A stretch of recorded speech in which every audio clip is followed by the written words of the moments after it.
Yes, yes. Welcome in. It's Balloon Party, driven by Mungan Burkhardt, Alton Toyota. My name is Timothy Michael McKernan, and that is Jackson Burkett, who is growing out a beard. I wouldn't say, I'm not going that far. I'd say it's more. I see it.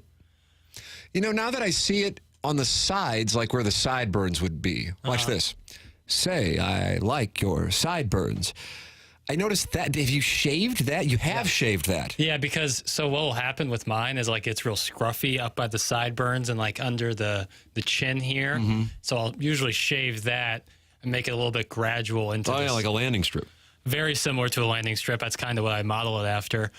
And it's not long for my face. I'm going to shave it today. It's over. Yeah, it's just not. I've tried to become a facial hair guy, but when you have white, very light, almost white blonde hair on your face, it's just not a great look. Jake Paul probably has the best blonde beard, and even that's bad. Your thoughts on the best blonde beards? 314-399-9646. Air Comfort Service text line. You could also participate in the conversation on best blonde beards in the YouTube chat and talk it over in there. And I would imagine Tiny PP is in the... Yeah, he is. He is, along with Droid Effects. And they're talking it over. We have Gabe DeArmond presented by James Carlton as we have Conference Championship Weekend this weekend getting underway tonight. And Washington is now up to a 10-point underdog. What would you do there? Would you take Oregon and lay the 10, or would you take Washington and take the 10? I would wait. If I was betting it, I would wait until about an hour before kickoff and see if that number dropped a half point, and then put it on Washington. If that number stays pat at 10, I'm taking Oregon. If late money comes in and drops that number a half point. Oh, I see. So I'm about to say you're losing a valuable half point at that number of 10. Absolutely, but that would signal something to me. That if late money came in and dropped to the half point, I would take the Huskies. If not, I'm on the this Ducks. guy, man, you're on the fourth level. That's the thing. We just can't relate unless you went to Horton Watkins. Can't relate to that thought process, but I respect it. I'll be differential. I mean, that's why you're, 9 figures net worth. So, hey, I tip my cap. I'm not envious. I just tip my cap. So Gabe's going to join us coming up at 10:15, talking college football, talking New Year's Six for Missouri, who gets in, who gets out. I'm anxious to talk it over with the Colonel. I got all kinds of thoughts on that, as I love me some college football. And I was at the Blues game last night. I would imagine the little Piddle six-shooter is leading with the Blues, so I won't step on it. Uh-oh. No, I mean, I have a question about the Blues. What was the lead? It's a good, it was a bad hypothetical for the Cardinals. Let's go with the Blues. Jeez. Let's go with the Blues. Has the emergence of Jake Neighbours been the biggest surprise this season? If he can continue to produce at the level he's at, would that be arguably more exciting for Blues fans for the future than the continued development of Thomas and Kyrou? Great question. It's a great question. Thank you. Yes, actually, I think so. Because you already had invested in Kyrou and Thomas, so not only do you need them to develop, you're in a bad spot if they don't. For sure. Because of the dollars tied to them. This is a bit of a windfall. And what he is doing, I mean, it's something else. It really is. Mm-hmm. It is. I was at the game last night, took my son, and I said, he loves Justin Falk. I have no idea what that's about. I'm not anti-Justin Falk. He just loves Justin Falk. So, hey, God bless. That's his guy. So I said, hey, keep an eye on 63 because this guy, and this was before he was on hat trick watch. I said, the way he's been playing the last 7-ish games, he's just been flashing, and he absolutely has. And he made note of it in his post-game comments saying, hey, when you're on the line with the talent that he's on, you also want to clear the ice for Thomas and Buchnevich for them, but then you have a responsibility to make sure you're at the front of the net, which is where he was on his first goal, and then Buchnevich set him up perfectly. And then what does it say, Jackson? What does it say about the leadership of the captain, Braden Shen's in a spot to get himself the hat trick, and he waits to try to get that little passing lane to get it over to Neighbours for him to get the empty net hat trick. What do you think about that? It earned Braden Shen the first star of the game. Would an NBA player ever do that? Yeah. What? Yeah. Dwayne Wade throw alley-oops up to Braun all the time when he had open layups. Yeah, but anybody else? Ben Simmons did it once and it didn't go well for him. He's been on a spiral ever since. So there you go. Once again, it proves. Yeah, another great point, Tim. Thank you so much. A very odd game, though. You know, it reminds me of that Coyotes game they won a couple weeks ago, where you're like, boy, they won, but my God, the power play. You go, boy, they won, but my God, 45 shots. At the same time, 6 goals on 20 shots, not too bad. The other side of it is 45 shots. And the weird thing is also, and I don't know how people feel about this, I felt Jordan Binnington played a great game, but he allowed 4 goals. The last one with about 3 minutes left was kind of that was a strange goal that I didn't necessarily feel was on Binnington. It was almost like the play was dead, and all of a sudden the puck is in the net.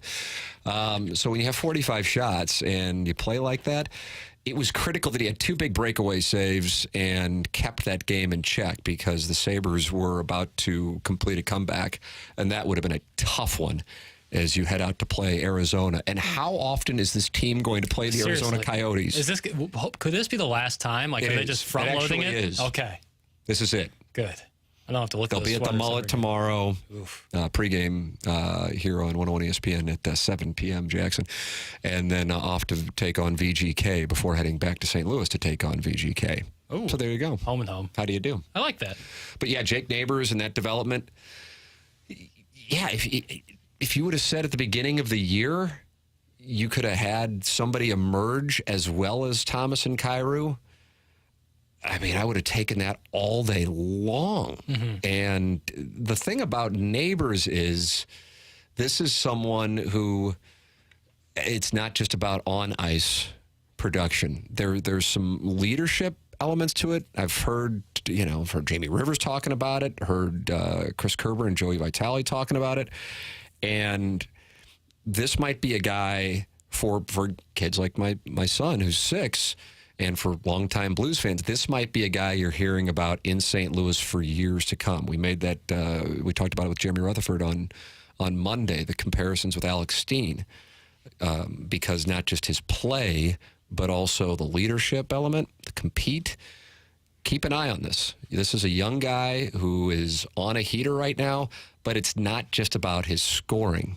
You know, I mean, I think a lot of guys would have been able to do what he did last night on the Buchnevich assist, but it's about the way he is all over the place and now has earned his spot on that top line. It's a really significantly exciting development. Yeah, the fact that the Blues are where they are at this point in the standings, that I think most people probably would have been pleased by. Yeah, I would say so. But the Neighbours thing has me more fired up. You've got something really going on right there. Your thoughts are welcome on it. 314-399-9646. Air Comfort Service text line. Watch the program on YouTube. Check out Jackson's facial hair, because I think it's going away in the next couple hours. Yeah, it's I don't know, man. We just had Lisa Ann on TMA, and she says to shave it. Yeah, and Lisa Ann's a big fan of your work. I mean, you guys shared a bed together. Yeah, we did. And I think that her expertise on this situation is very germane, and I should probably take it. Joe Germain split quarterback reps with Stanley Jackson in 1997, or was it 98 at Ohio State? I don't know the years, Tim, right. But I do know that this face probably looks a little bit better with no hair on it. All right. Yeah, and I'm not even going to do an electric shave either. I'm going to take the razor. Are you going to go to like a barber shop, like in The Godfather? They would be like, seriously, you want a hot shave right now with what you got that peach fuzz? Yeah, that would not go well. The Colonel's going to join us, and he's going to give us his perspective on where Missouri sits, what would be the disaster scenario for Missouri this weekend. I always like to kind of get the upset play. I don't know what my upset play would be. Like upset watch. UW. But even is like that an upset? I mean, I'm taking Washington. If I do, I don't even know if I will. But if I would, it's because they're getting 10 points. Right. It's not. Yeah. I'm not going money line for sure. Yeah. Where the Colonel sees something, I could certainly see Alabama. I'm looking forward to being us and with the Colonel. That's coming up here on the other side of the break. And what about the Cowboys? Taking on Oklahoma State. I thought you were going to give me a Seahawks-Cowboys take as we go to break. No, even though the uniforms look good. The uniforms from the Seahawks last night. Solid, really solid. Ooh. Such a stark difference on their Thanksgiving night game, where they wore those all green eyeball burners compared Eyeball to the throwbacks they were last night. Night and day difference on those. Yeah, since I was at the Blues game, I wasn't watching that game, and I have the highlights up here because Orlovsky's going to argue about something. And I'm like, oh, now I see what the people on TMA were talking about. Sharp look. Really and that's what the old Steve Largent, they had a Kurt Warner on their team, but he was a running back. Jim Zorn, that was when they played in the Kingdome. That is what they were wearing, and that's what they sported last night against the Cowboys. And I had the Seahawks +9 in my circa million, so I'm off to a 1-0 start. They're getting because I got the 9? cover. They were getting 9. Yeah, that's a Cowboy. That was a good play. Cowboys coming off just smoking the Commanders. That was a good play. Thank you very much. All right, now Colonel's joining us next, brought to you by James Carlton. This is Balloon Party, driven by Munganess, Burkhardt, Alton Toyota on 101 ESPN and on the 101 ESPN channel on YouTube.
Welcome back. This is Balloon Party. My name is Timothy Michael McKernan. Sitting across from me, but still taller than me, is Jackson Burkett, and we are on YouTube on the 101 ESPN channel.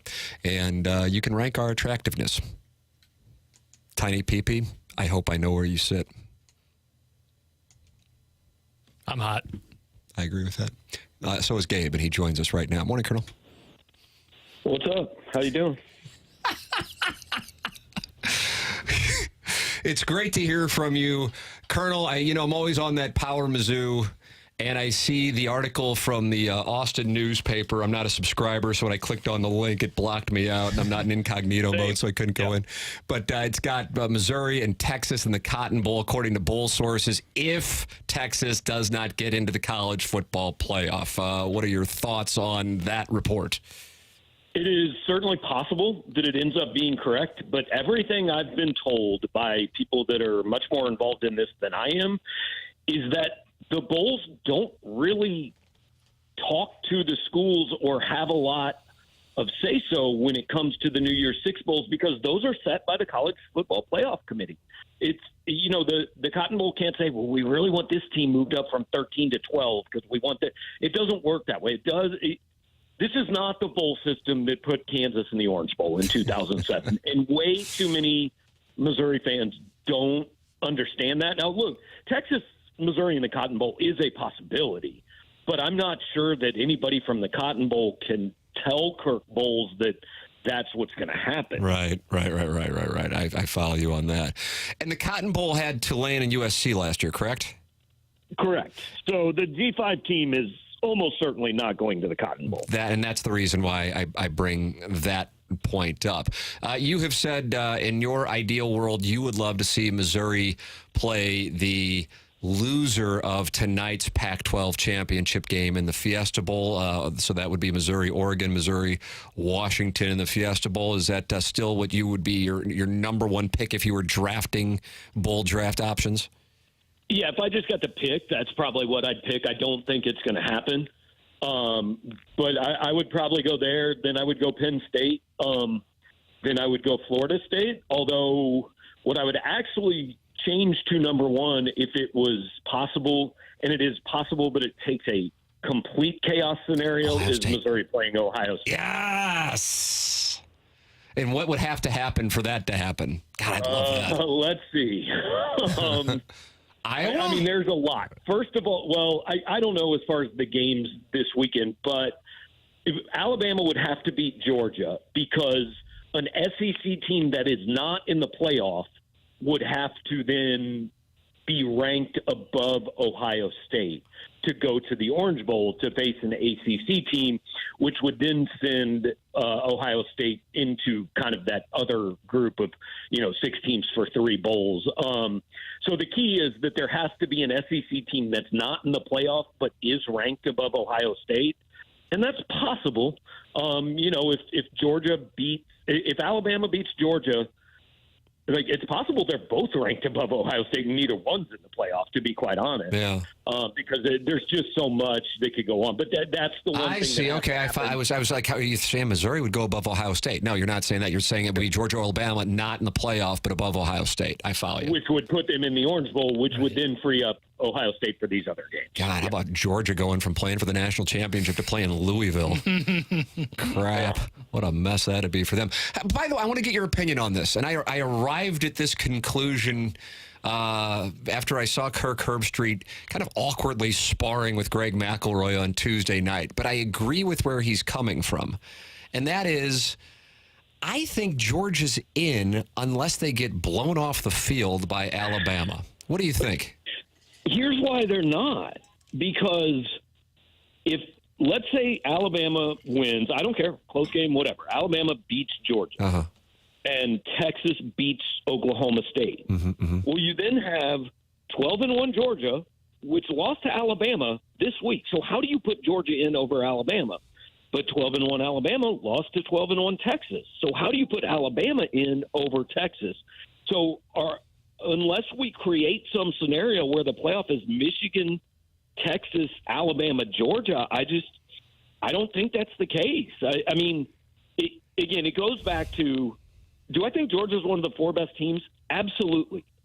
But if this game doesn't matter at all, if they can be 12-1 and get in over an Alabama team that beat them, or if Alabama can get in over Texas with the same record, why do we play games? Yeah. Just pick your team in August and let's go. I kind of sometimes wonder if that's what this winds up being anyway. So let me get to this question, because this question would certainly be the nucleus of any of those kinds of thought processes.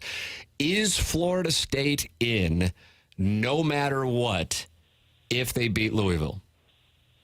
I think so. I don't. The history of this thing tells me they're not keeping an undefeated Power 5 champion out, and they shouldn't. I mean, I was listening to a podcast a friend of mine does this morning, and he brought up the perfect scenario. Like, let's say the Eagles go 15-2, but in week 16 or 17, Jalen Hurts gets hurt, and he's clearly done for the year, and whoever their backup quarterback is comes in. Does the NFL say, oh, no, sorry, you guys can't go now. Dallas is now better than you, so you're not – that's not how it works. I get that they might not be the same team. If they lose, they're clearly out. I think the committee's looking for a way to get them out. But if they win, I don't see how you can tell them they don't get a spot in the playoff. Because, again, why play – Tate Rodemaker at that point will have beaten Florida and will have beaten Louisville. Now, are those the best teams in the country? No, but – he will have done what he was asked to do to get them in the playoff. I share your opinion that they should be in. I'm just curious if you think the committee could, if you have a one-loss Georgia, a one-loss Texas, a one-loss Alabama, along with whatever you have from the Pac-12, let's say an undefeated Washington, which puts that whole thing to bed, and an undefeated Michigan, what do you do in that situation? Because at that point, if Florida State is in, then that means two of the three, Alabama, Georgia, Texas, are not in. Right. And I mean, the committee has gotten bailed out every single year. Like, it's always worked out for them. And so what's probably going to happen is Florida State, Washington, Michigan, and Georgia are going to win this weekend. And you're going to have four undefeated teams, and the committee's going to say, see, we did it again. Everything's perfect. All we need is four teams. Screw you guys that made us go to 12. And then Georgia gets to beat Florida State by 40. If any of that doesn't happen, like, right now, Oregon's best win is Oregon State. Like, I understand they're blowing teams out, and I think they're one of the four best teams in the country. But nothing they've done proves it, really. I agree with you on that. I feel like the Oregon, and I'm guilty of it, by the way. I'm also guilty of it with Alabama, because if you look at Alabama, it's like, okay, Alabama's had a lot of near-death experiences for what their reputation is as a brand. But you're right on the Oregon one. Oregon's one I've been talking about, going, I think they're one of the best teams. They might win the whole thing. But then you look at it and you go, yeah, Oregon, yeah. I mean, they played Washington super tight in Seattle. But other than that, it's what? Right. And right now, the very best win in college football this season belongs to Texas. Yes. Yeah. Yep. They won at Alabama. And if Alabama beats Georgia, then yes, Alabama now has the best win in college football. But you know what else it does? Texas just beat the only team that beat Georgia. You know, I mean, you can argue this a million different ways. I am a proponent that the games have to matter. Because if you know, hey, if you go 13-0, cool. If Texas ends up number 5 because they were 12-1 and everybody else was 13-0, then okay. But if Texas ends up 12-1 and out of this playoff, why would they ever again schedule a game like at Alabama? Why wouldn't they just go play 3 nobodies and never leave the state of Texas? That's the core issue, and that's why what takes place here the next 24, 48 hours is going to be so significant. I have actually bet all of the chalk in a parlay, but I will be cheering against my bet because I want to see how they handle this discussion should it come to fruition. And I mean, the Michigan-Iowa thing, by the way, if you are confident Michigan's going to win, which I think is just about everybody, including people in Iowa, they are minus 3,000. So if you want to win $100 on Michigan with no spread, you have to bet $3,000 to win 100. Iowa straight up is plus 1,200. I don't think that's enough to warrant the bet. With that said, I could see Texas losing to Oklahoma State. Oklahoma State's a wide delta team. Florida State losing to Louisville. Georgia losing to Alabama. And who am I leaving out? Oh, of course, the Pac-12 thing. Yeah. I feel like the fact that Washington's getting 10 points is Listen, I could certainly see Oregon covering it, but that's a big number. Is there anyone we like to look at our upset watches here, Colonel? Any of these underdogs that you like more than another? I mean, I think Louisville's going to win this weekend. Yeah. I don't know. I think it's only like a 1 or 2 point spread. 2.5 is the last time I saw.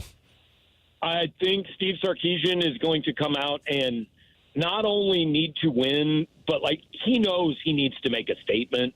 I think it's a huge number, but I think Texas covers it. You say Texas is a wide variant team. I mean, Oklahoma State. No, if I said Texas, I meant Oklahoma State. Oklahoma State. Yeah. I mean, they got beat 45-3 by a bad Central Florida team. They got beat 34-7 by South Alabama. Right. I don't know what to make of it. The funniest thing in college football, by the way, is that Mike Gundy got Big 12 Coach of the Year because the Big 12 clearly just said, we're not giving it to the guy that's leaving our league. I think that's incredible, college football pettiness. Well, I mean, you want to talk about a guy who loves the pettiness. It is Mike Gundy, and he got to ship Oklahoma out by keeping him out, and he could get a chance but to ship Texas out by keeping him out.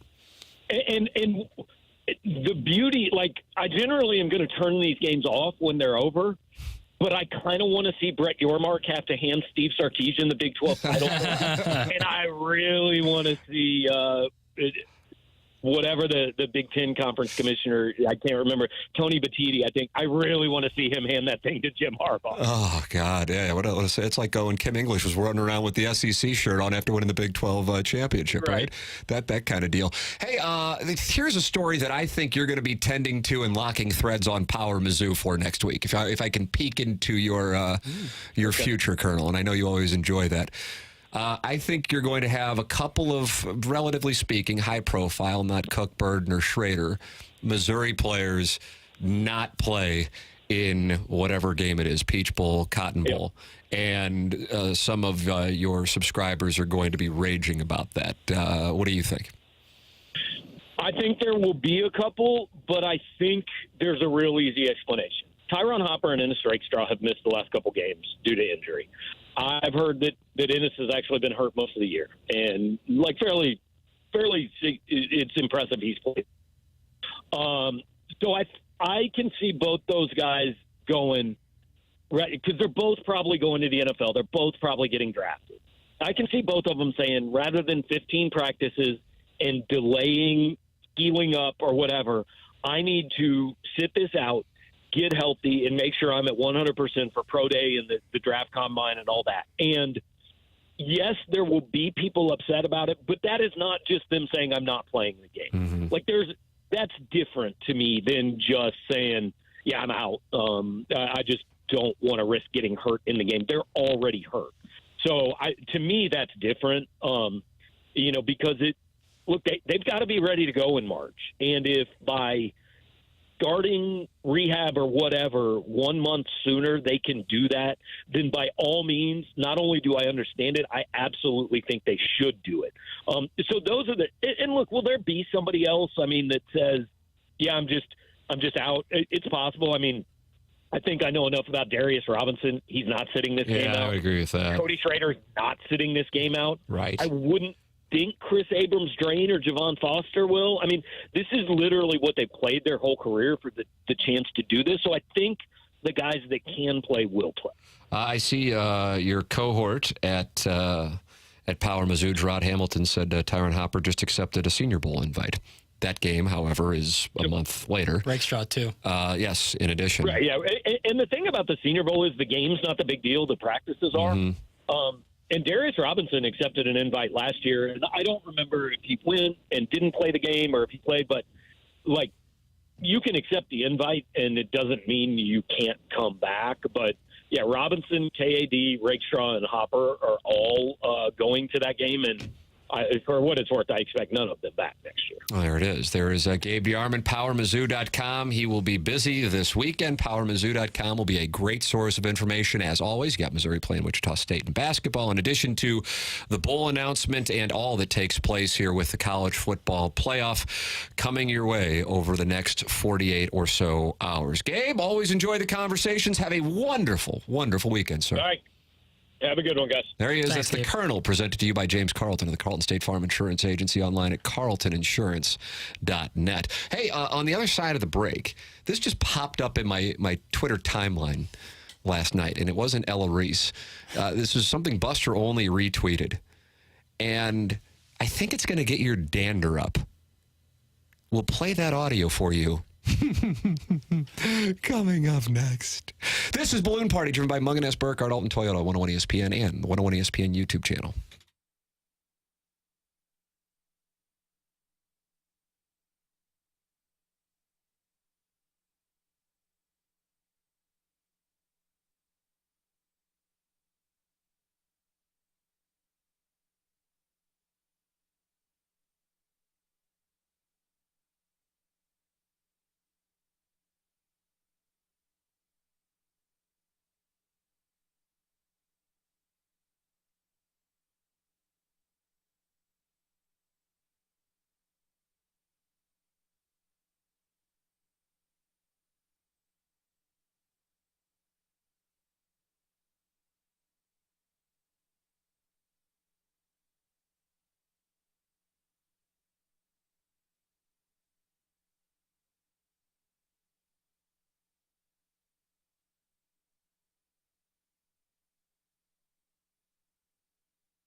This is Action Jackson with a SportsCenter update driven by Johnny Londoff Chevrolet and Johnny Londoff Autoplex. The Blues win last night, or the Buffalo Sabres. Final score of 6-4. The Blues will play the Coyotes next tomorrow night, taking on the Coyotes. Pregame starts 7 p.m. Puck drops at 8 p.m. And last night, the Atlanta Hawks defeat the San Antonio Spurs 137-135. Trae Young with 45 points and 14 assists to boot. That was another SportsCenter update driven by Johnny Londoff.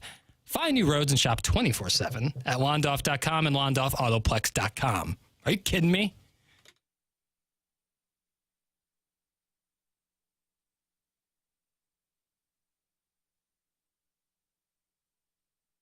Welcome back. My name is Tim McKernan. That's Jackson Burkett. The show is called Balloon Party. It's on 101 ESPN and on the YouTube channel that is 101 ESPN. Our sponsor is Munganess Burkhardt, Alton Toyota. Jackson, I'm scrolling through the Twitter tweets last night. Yep. And I see Buster Olney retweet something, and the first frame of video is the play from the top of the ninth of Game 6 of the 1985 World Series. Yep. Ball hit to the right side of the infield. Todd Worrell, Jack Clark, Tommy Herr converge. Worrell goes to the bag, beats George Orta. Don Denkinger calls him safe. And I'm just like, oh, what is this? And then there's an interview with George Brett. And I'm thinking to myself, what is this? Are they doing a special out of nowhere? Because it's not like there's some significant date. It's right. 2023. It was 1985 on the 85 World Series. I gather MLB Network is doing something on George Brett next week. Yeah. But the audio, it's about a 2-minute clip, is George Brett fired up, to say the least, about the criticism of that call and how it won the Royals the World Series. You'll want to take a listen to what he had to say right here. It's a 2-minute clip, but it's worth it. Here is George Brett reliving that and sending a message to St. Louis.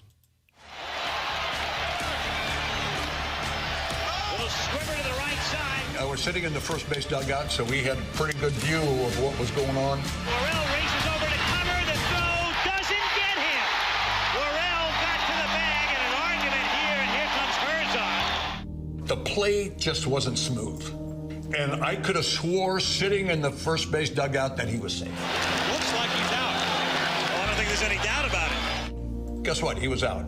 Fortunately for us, he called it safe. First base umpire is Denkinger, American League. The people in St. Louis to this day still think it was Game 7 because they think they lost the World Series on that call. They still dropped a pop-up that inning. And Clark doesn't know where he is. They still had a pass ball. That gets away from Porter, and the runners move up. And they still blame that on Denkinger. And it's a looper hitting the right field for a base hit. Here comes Sunburn. Here's the throw. He scores. We go to a 7. I think we played 174 ball games this year. That's the first time we got beaten in the 9th inning. I thought the guy was out at first base. Well, I'm pretty perturbed about that call. For crying out loud, St. Louis, and I have friends that live in St. Louis, Don Denkinger, he made a bad call. Made a bad call. If they call him out, we still might have won the game. You don't know. That was Game 6. Not dead yet! One more time, baby, one more time. Come out and play Game 7. That's all you had to do was play Game 7. And the pitch is again drilled to left field, looking down the line, and gone. 2-0 lead, 3-0 Royals, 6-0, 8-0. They're in double figures, and it's 11-0 as this massacre goes on. You didn't show up for Game 7, you lost 11-0. Suck on it. Suck on it? That's what I heard. Now here's a series of observations for you, Jackson. You weren't alive. Nope. But you're familiar, of course, with the story. Indeed. I think if you were to take this from outside of voters in Missouri or the eastern part of Kansas, the western part of Illinois, and they are sports fans, and they are at least 45 years old. I think the Don Denkinger call is up there among the Mount Rushmore, hashtag Mount Rushmore, I apologize, of worst calls in sports history. There have been more egregious calls, but as far as significance and obviousness, that would be the ultimate. And so with that said, number one, George Brett strikes me as a guy who is bothered by the fact that his one championship is tainted. It's not George Brett's fault, though, nor is it Brett Saberhagen or Dick Hauser, the manager's fault.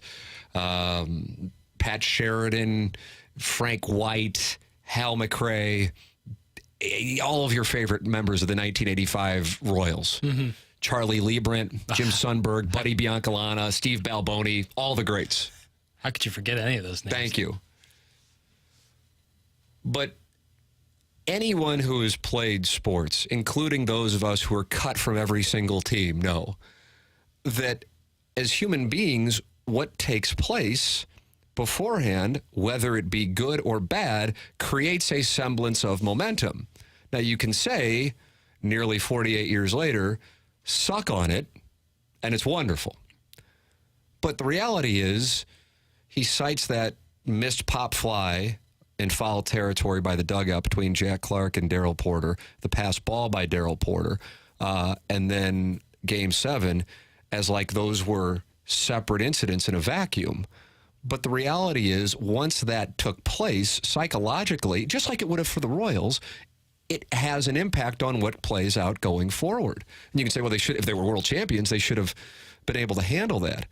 And he says, and hell, maybe if he was called out, we still might have won the game. Yes, I would agree with that. That's possible.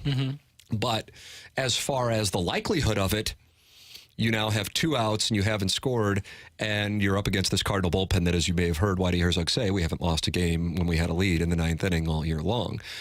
So again, the thing that's really unfortunate is he is a great player, Hall of Fame ball player, and his world championship does have the asterisk. But also from the St. Louis side, that took place is in the realm of sports, not life, but sports. It is a sports tragedy. And I think if he really didn't feel like it had an impact, he wouldn't be as irritated as he is. And I will advance the theory, because one of the things I've talked about before is my confusion as to why Kansas Cityans have this thing with St. Louisans, although I don't really know if it's still as intense now that they've won a Super Bowl and a real World Series, is because for a number of years up until those points, their championship, if you were of a certain age, was the one with the Denkinger call. Right. And that's why when the Blues were getting their moment in 2019, I was so hopeful that A, the Bruins would be healthy, and B, it wouldn't be the byproduct of a controversial call. Not to say that the love for the Royals at that time was equivalent to the love and the pain that Blues fans had had, the franchise being in St. Louis longer than the Royals had been in Kansas City, and the Blues having a lot of notorious debacles in the postseason. But the Royals and the Yankees had some famous playoff series that Kansas City came up on the short end of, and they lost to the Phillies in the World Series. But with that said, the Blues championship is clean, and it's not the Royals' fault that happened. It's not the Cardinals either. But that interview tells you how much it bothers George Brett, even though he won. And from a St. Louis standpoint, having talked to a number of guys who were on that team, the one thing that they say is they were really disappointed in the way that Whitey Herzog handled it afterwards, because he's just like, yeah, we just lost the World Series because of that. And then that is what you saw play out in Game 7, where they barely showed up. Also, interestingly enough, Don Denkinger was behind home plate in Game 7. Not to say he was out to get them, but that might have been something that the World Series maybe would have done something about. Although then you're shining a bright light on the debacle from the night before by pulling him from the natural rotation to be behind home plate for Game 7 of the World Series. Your reaction to that clip, 314-399-9646, or comment in the YouTube chat. That's 101 ESPN. Sponsored by the Air Alliance team. That's the studio cameras. Tim McKernan, Jackson Burkett with you. This is Balloon Party on 101 ESPN.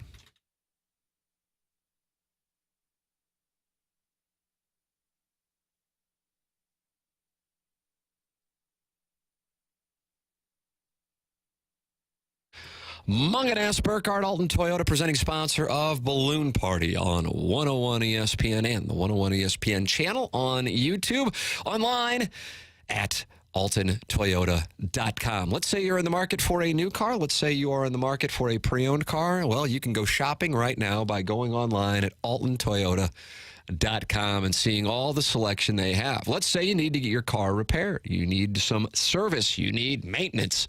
Fine. But you didn't get your car at Munganess, Burkhardt, Alton Toyota. Doesn't matter.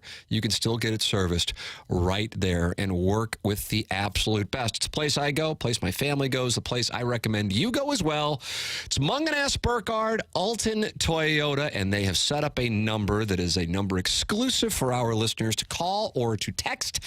It is 314-252-0029. That's 314-252-0029. It's Munganess, Burkhardt, Alton Toyota.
It's 10:51 in St. Louis. You're listening to Balloon Party 101 ESPN. Tim McKernan, Action Jackson with you. Final segment for the week. Jackson, you have a potpourri of questions here for this Little Piddles Friday six-shooter. My question to you is, which one will you choose for the final 8 minutes of the broadcast?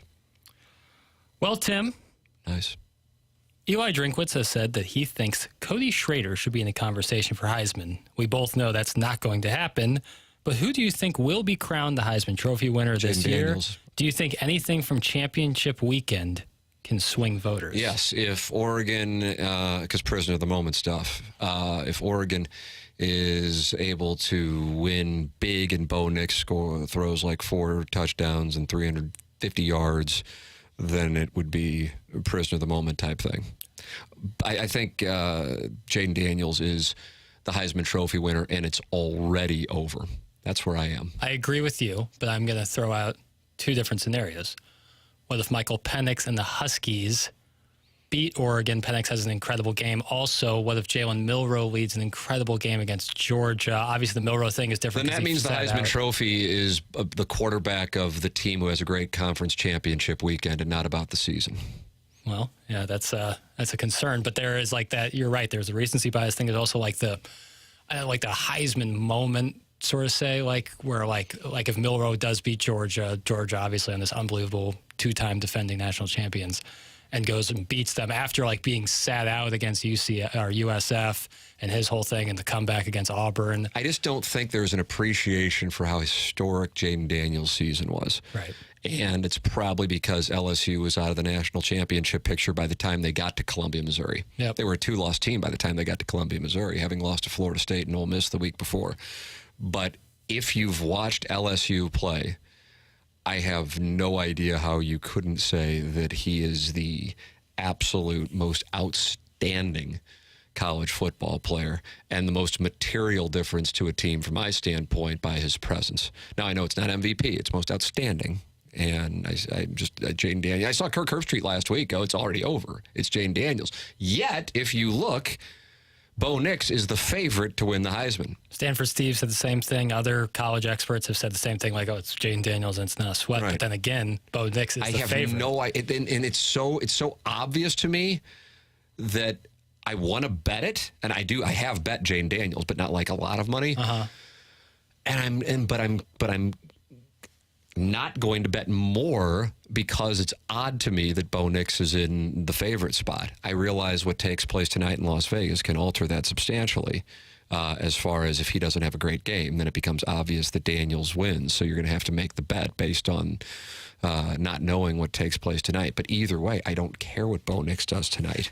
It's Jaden Daniels. Yeah, I agree. This is not a championship weekend best quarterback performance. It's the Heisman Trophy. So it's Jaden Daniels, and that'll wrap it up. Yeah. And if it's not, and that's the thing, if this were the shoe or the other foot and I were watching a quarterback at Oregon do this and Jaden Daniels was playing for the SEC championship this weekend, but the Oregon quarterback put up Daniels' numbers, I would be saying the exact same thing. I don't think people think I'm an SEC mouthpiece anyway, but it's the same kind of thing. What he has done throughout the course of the year. Right. To me, it's no doubt. I'm anxious to see what he does in the NFL. Me too. I think if he can do even close to what he's done this year at LSU and do that in the NFL, he could be like Lamar Jackson style game changer because he's so effective with his feet. He's got a great arm. I'd say Michael Vickian, actually. Yeah. So it's Jaden Daniels, and yet he's the underdog to Bo Nix as we sit here. I guess we got time for another question. We do. Sure. A quick hitter, maybe. I don't have 3 minutes. Yeah, so Yadier Molina will not be joining the Cardinals coaching staff. According to reports, does this take you by surprise by any degree? Do you think Yadi being a coach/manager is still a possibility in the future? Yes, in the future. I was always confused by this just because, now listen, Martin Kilcoyne was the one reporting it. Martin Kilcoyne is about as established and trusted as it can be in St. Louis sports media. So I would never doubted the report. What I doubted was how in the world will a couple of people whose jobs are in the crosshairs for fans going to theoretically in the chain of command be ahead of Molina, but the minute Yadier Molina walks in reality, everybody knows he's the guy. Yep. Like Don Corleone didn't answer to people, and Yadier Molina is the Don. He doesn't answer to people. So that was the thing that I was wondering about, is how can a guy who, now Ali Marmol will not be the Cardinal manager if they finish below 500 next year. I don't think that's really bold. But then you have the guy waiting in the wings who is quoted as saying he wants to be an MLB manager. And somebody texted into TMA this morning, Benji Molina, who came into our studio yesterday, was on with the Riz show and said yesterday that when he was managing, I don't recall where, I don't know if it was Puerto Rico or Venezuela, that he was kicked out of the first 4 games he managed. Oof. I mean, it just would have been quite a... Yeah. It would have been something else, don't get me wrong, but I do think he will. Yeah. Because I think he's obsessed with competition, but I don't know how he could have been subservient to Ali Marmol, John Mozeliak. Right, given the context of I just didn't see how that was going to happen. Yeah. Would have loved it, because it would have been entertaining. Hey, and maybe they fall below 500 this year, and then they call Yadi, But I would also be surprised. It's like one of the things that Cardinal fans have justifiably complained about is you got to go back to Tony La Russa to find somebody with major league managing experience. It's a long time ago. Yeah. So now you're going to go 4 straight? If it was going to be anybody to be 4 straight. Sure, it's the one guy. Yeah. All right, I guess we got to go. Yeah, we got to go. All right, BK and Ferrari are up next. Jackson, have a wonderful weekend. To our audience, have a wonderful weekend. We will talk with you on Monday. This has been Balloon Party, driven by Muggen Burkhardt, Alton Toyota on 101 ESPN and the 101 ESPN channel on YouTube.